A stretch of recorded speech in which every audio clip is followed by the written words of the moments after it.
Hello বন্ধুরা, কেমন আছো তোমরা সবাই? মৌমিতা লাইফস্টাইল একটি ব্লগে তোমাদের স্বাগত জানাই। আর জানাই শুভ দোল পূর্ণিমার অনেক ভালোবাসা সবাইকে।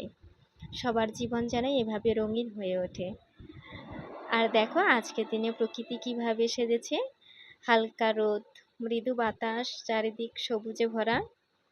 প্রকৃতি যেন এক মায়া ছড়াচ্ছে। আর এখানে দেখো আমার মা সকাল সকাল ঠাকুরে আবির মাখিয়ে দিয়েছে।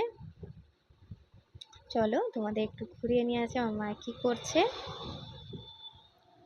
এই দেখো আমার মা পুজোর প্রস্তুতি নিচ্ছে। এটা আমাদের সিংহাসন। এই ফুলগুলো মা বাজার থেকে এনেছিল, সেগুলো দিয়ে সিংহাসনটাকে খুব সুন্দরভাবে সাজিয়েছে। এখানে শিব ঠাকুরকে আবির মাখিয়ে দিয়েছে। ওখানে দেখো গোপুসোনাকে সাজাচ্ছে। গোপুসোনা কিন্তু সকাল সকাল রং খেলা হয়ে গেছে, স্নান সেরে পুজোর জন্য রেডি হচ্ছে দেখো। আর দেখো কথা বলতে বলতে বাইরে চলে এসেছি। বাইরে এসে দেখি ছোটরা কিন্তু রং খেলা শুরু করে দিয়েছে।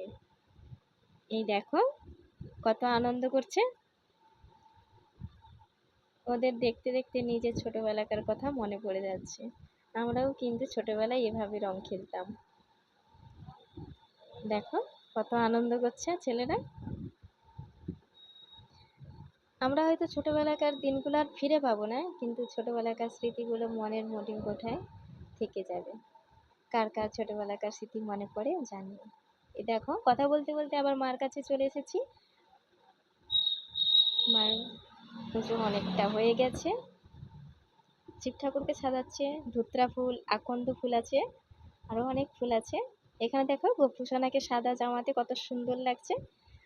আর আমার ছোট্ট গোপুসোনা তো সারাক্ষণ হাসে।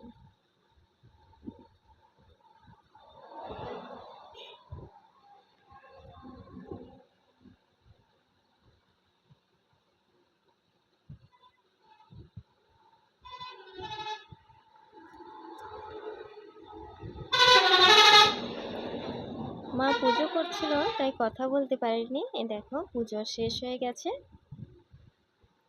তোমাদের একটু ঘুরিয়ে দেখালাম। কেমন লাগলো তোমরা কিন্তু জানিও। আমাদের এভাবে পুজো হয়। আর এখানে দেখো পুজো শেষ করে না বেরোতেই রাস্তায় মহাপ্রভু বাড়ির সামনে চলে এসেছে। আমার মা দেখো আগে আগে যাচ্ছে মহাপ্রভুর দর্শন করতে। মহাপ্রভু বাড়ির সামনে এসেছে, দর্শন না করে কি আর থাকা যায়? এইবার দেখো মহাপ্রভুর কাছে যেতেই পারছি না, গাড়ি যেন বন্ধই হচ্ছে না।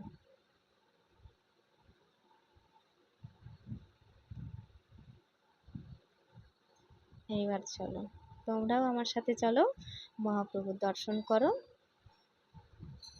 এই দেখো সামনে তুলসী গাছ রাখা আছে, তোমরাও মহাপ্রভুর দর্শন করো। আজকের দিনটা যেন সবার খুব ভালো কাটে, সবাই যেন খুব ভালো থাকে, এটাই প্রভুর কাছে প্রার্থনা করব। আর ভিডিওটা কেমন লাগলো তোমরা জানিও, চ্যানেলটি সাবস্ক্রাইব করে দিও। সবাই ভালো থাকো, টাটা।